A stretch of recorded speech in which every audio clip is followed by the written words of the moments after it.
Hello friends, welcome to SSC coaching centre. दोस्तों, गणित के मिक्स क्वेश्चन की वीडियो है तो पूरा देखिएगा वीडियो, क्योंकि मिक्स क्वेश्चन से हमको क्या फ़ायदा होता है, हमको सभी चैप्टर की नॉलेज मिलती है और उनको करने के तरीके भी सीखते हैं। तो चलिए स्टार्ट करते हैं। पहला क्वेश्चन है, एक कक्षा में लड़कियों की संख्या लड़कों की संख्या की 5 गुना है। बहुत अच्छा सवाल है ये। निम्नलिखित में से कौन सी संख्या कक्षा के कुल बच्चों की नहीं हो सकती। बहुत अच्छा सवाल कहा गया, हमसे कहा गया एक कक्षा में लड़कियों की संख्या, किसकी संख्या, लड़कियों की, यानी कि गर्ल की संख्या लड़कों की संख्या से, लड़कों की मतलब बॉय की संख्या से 5 गुना है। अगर हमारे बॉय की संख्या 1 होगी तो लड़की की कितनी हो जाएगी, 5 गुना मतलब 5 हो जाएगी। यही तो कह रहे हैं आप भाई, अगर आपकी लड़के की 1 है तो लड़की की 5 गुना का मतलब 5 हो जाएगी। ये आपसे बोला गया है। अगर आप इन दोनों को जब जोड़ोगे तो कितना हो जाएगा, टोटल 6 स्टूडेंट हो जाएगा एक क्लास में। एक कक्षा में लड़की और लड़का दोनों मिलाकर के 6 हो जाएगा अनुपात में, दोनों को जब मिला देंगे तो। अब जब ऑप्शन को देखेंगे, बोला है बच्चों की संख्या नहीं हो सकती। भाई कौन सी संख्या कक्षा के कुल बच्चों की नहीं हो सकती। अब हमारा अनुपात में 6 निकल के आया है, 6। तो 6 से आप ऑप्शन में को डिवाइड करके देखो, 6 पंजे 30 कट गया, 6 सत्ते 42 कट गया, 6 चौको 24 भी कट गया, 35 ऐसा है जो नहीं कटेगा। तो ये हमारी संख्या बच्चों की नहीं हो सकती। तो ये हमारे प्रश्न का बिल्कुल सही जवाब हो जाएगा। इस तरीके का कभी भी कोई प्रश्न आए तो सेकंडों में आप कर सकते हो, तरीका हम आपको बता रहे हैं। अब देखते हैं अगला सवाल। अगला प्रश्न है, एक विद्यार्थी ने जितने सवाल हल किए उसके 2 गुने गलत हल कर दिए। यानी कि एक तो है सही सवाल करना और एक है गलत सवाल करना। ठीक है, बोला क्या है आपसे, गलत सवाल करना। आपसे बोला है एक विद्यार्थी ने जितने सवाल हल किए उसके 2 गुने गलत हल कर दिए। यदि 54 सवालों को हल किया है तो सही हल किए गए सवालों की संख्या कितनी है। बोला क्या गया था कि एक विद्यार्थी ने जितने सवाल हल किए उसके 2 गुने गलत किए हैं। गलत कितने किए, 2 गुने। अगर उसने एक सवाल सही किया है तो गलत कितने किए, 2 गुने, मतलब 2 सवाल उसने गलत किए होंगे। और टोटल सवाल किए हैं कितने, 54। और यहां पे टोटल अनुपात निकालें सही गलत का तो 3 हो जाएगा। तो इस योग में अनुपात के योग से डिवाइड कर दो, कितनी बार में जाएगा, 3 एकम 3, 3 अट्ठे 24, 18 बार में ये कट जाएगा। कट गया तो 18 का मल्टीप्लाई 1 से करो तो 18, और 18 का 2 से करो तो 36। यानी कि उसने सही सवाल किए हैं 18 तो गलत कितने कर दिए, 36। और 18 का 2 गुना है 36। ठीक है, बोला है सही हल किए गए सवालों की संख्या कितनी है, सही हल किए गए। तो सही कितने हल किए गए, भी 18 सवाल। यानी कि बी ऑप्शन है सवाल का बिल्कुल सही जवाब। चलिए अब देखते हैं अगला प्रश्न। अगला प्रश्न है, 40% लोग चाय पीते हैं, 50% लोग कॉफी पीते हैं तथा 10% लोग चाय और कॉफी दोनों पीते हैं। कितने प्रतिशत लोग ना तो चाय पीते हैं और ना कॉफी पीते। देखिएगा, इस प्रश्न को लेकर बच्चे बहुत कंफ्यूजन में हैं कि इसको कैसे किया जाए। आज आप सही वीडियो पर आ गए हो, सही क्वेश्चन पे आ गए हो, आज आप सीख जाओगे, वो भी सेकंडों में हल करना। आपको एक चीज लेनी है कि हमेशा जो भी संख्या होगी लोगों की वो 100% होगी। ये चीज आपको हमेशा लेनी है। चलिए मैं कोई कंपनी ले लेता हूं, उस कंपनी में जितने भी वर्कर हैं वो अपने आप में 100% होंगे, चाहे कितने भी हों। 1000 वर्कर हैं वो अपने आप में 100% होंगे। ठीक है, कोई कंपनी हो, कोई मॉल हो, कोई भी चीज हो, 100% मानना है संख्या को। अब इसको हम ग्राफ से समझेंगे। ग्राफ से देखिएगा, मैं यहां पे एक ग्राफ आपको ऐसा बनाऊंगा चार्ट, जिससे कि आप आसानी से समझ जाओगे। ठीक है, ये मैं आपको बनाता हूं। ये जो है मैंने बनाया है ग्राफ, ये चाय का बनाया है, चाय पीने वाले लोगों का। और ये मैंने बनाया है कॉफी पीने वाले लोगों का। ठीक है, चाय और कॉफी। और ये यहां पे देखो, कॉफी वाला चाय में मिक्स हो रहा है और चाय वाला कॉफी में भी मिक्स किया गया है। क्यों मिक्स किया गया है, क्योंकि 10% लोग चाय और कॉफी दोनों पीते हैं। यानी कि 10% जो लोग हैं वो कॉफी भी पी लेते हैं और वो चाय भी पी लेते हैं, इनको बीच में रखा गया, जो कॉफी भी पी लेते हैं और चाय भी। अब 40% लोग हैं जो चाय पीते हैं। कितने, 40%। तो 40 में से 10 ऐसे लोग हो गए, 10% जो कॉफी की तरफ भी चले जाते हैं। तो केवल चाय पीने वाले 30% बचे। जो 10% थे वो ऐसे थे, वो चाय तो पीते हैं लेकिन कॉफी भी पी लेते हैं, तो केवल 30% ऐसे हैं चाय पीने वाले।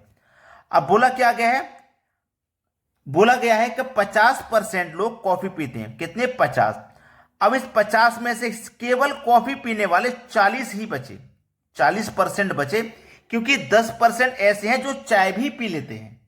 समझ में आ रही है बात? तो प्रॉपर कॉफी पीने वाले लोग 40% है, प्रॉपर चाय पीने वाले 30% है, और जो चाय और कॉफी दोनों पी लेते हैं वो 10% है। तो हमने दोनों में से 10-10 कम करके लिखा है, देख लीजिए। ठीक है, चलिए, केवल चाय पीने वाले 30% प्लस कॉफी पीने वाले आपके 40% और दोनों पीने वाले 10%, टोटल कितना हो गया? 30 और 40 70 और 10 80%।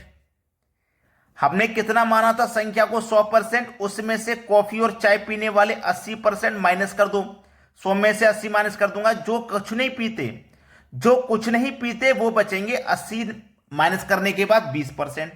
सी ऑप्शन सही जवाब है। सवाल आपकी सबकी समझ में आ गया? अगर बच्चे ऐसे कर रहे हो कि 40% ये हो गया, 50% ये हो गया, 90% 10% हो गया, टोटल 100%, तो ना पीने वालों की संख्या तो 0 हो जाएगी। तो ऐसे तो आंसर मिल नहीं सकता। तो जो सही तरीका है आज आपको अच्छे से समझ में आ गया होगा। अब देखेंगे अगला सवाल।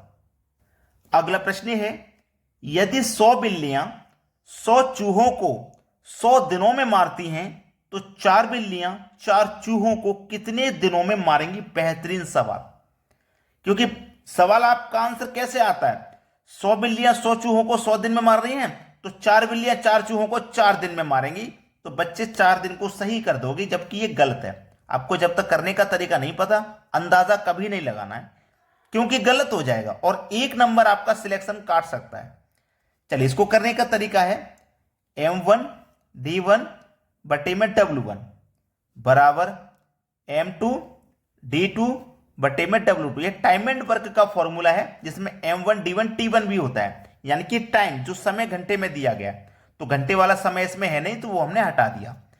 M का मतलब व्यक्ति या कोई कार्य करने वाली चीज, तो वो हमारे पास 100 बिल्लियां हैं। D फॉर दिन, ठीक है, 100 दिन दिए गए हैं। वर्क कितना है? वर्क है 100 चूहों को खाने का, 100 चूहे यहां खाते हैं। बाद में कितनी बिल्लियां हैं? 4 बिल्लियां। 4 चूहों को कितने दिनों में खाएंगे? दिन नहीं पता, D2 निकालना है। और वर्क कितना दिया गया? 4 चूहों को खाने का। चलिए, 4 से 4 कैंसिल, 100 से 100 कैंसिल। इधर कितना बचा आपके पास? 100। इधर क्या बचा? D2। तो D2 की वैल्यू कितनी निकल के आ गई? 100 दिन। तो 4 बिल्लियां 4 चूहों को कितने दिन में मारेंगी? 100 दिन में मारेंगी। डी ऑप्शन है सही जवाब। अगर आप इस तरीके से सोचोगे कि 4 बिल्लियां 4 चूहों को 4 दिन मारेंगी, तो गलत हो जाएगा। समझ में आ गया ना?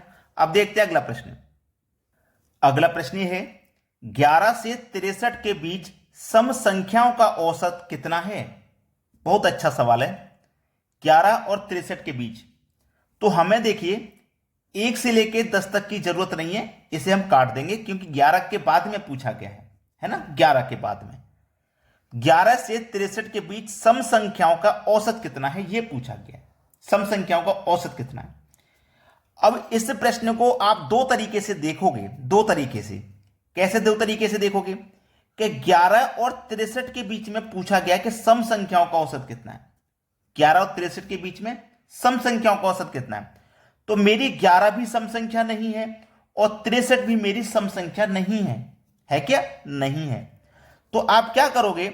आप गलती क्या करोगे कि 11 के बाद में जो सम संख्या है मैं उसे लूंगा, फर्स्ट संख्या मेरी यही रहेगी। और 63 तो मेरी सम है नहीं, तो 63 से पहले मेरी जो सम संख्या रहेगी वो 62 रहेगी। तो मेरी फर्स्ट संख्या 12 है और लास्ट संख्या 62 है। तो हमारा ट्रिक क्या होता है? First plus last divided by 2। तो फर्स्ट मेरी 12 प्लस लास्ट मेरी 62 और डिवाइडेड बाई 2। चलिए, दोनों को अगर मैं जोड़ूंगा तो कितना हो जाएगा? 12 और 62, ये हो जाएगा 74। और क्या करूंगा मैं? 2 से डिवाइड कर दूंगा 74 को। तो कितनी बार में डिवाइड हो जाएगा ये 74? ये हो जाएगा 37 बार में। 37 बार में डिवाइड हो जाएगा। ये मेरे प्रश्न का बिल्कुल सही जवाब आ गया। 37, सी ऑप्शन सही जवाब है। ये मैंने सम संख्या के बारे में कहा गया था और मैंने सम संख्या लेकर ही कर दिया, आंसर आ गया। अब दूसरी बात, ये मेरे पास 11 है और ये 63 है। अगर मैं 11 को लूंगा फर्स्ट संख्या मेरी 11 मानूंगा और 63 मेरी लास्ट संख्या, तो लास्ट संख्या में 63 मानूंगा। अब 2 से डिवाइड करूंगा, देखो कितना आएगा। 11 और 63 को जब मैं जोड़ूंगा तो ये भी 74 होगा, और इसको जब 2 से डिवाइड करूंगा अभी भी 37 आंसर आया है। ठीक है, अभी भी आंसर 37 ही आया है। ठीक है, अभी भी 37 है। तो आप यहां पे परेशान ना हो, मैंने क्या बोला, ये 2 मेथड है। इसमें 2 मेथड ये है कि यहां पे सम संख्या के बारे में जब बोला गया है तो हम सम संख्या ही लेंगे जो हिसाब से मैंने यहां पे ली है, जबकि विषम रखने से भी आंसर आ रहा है।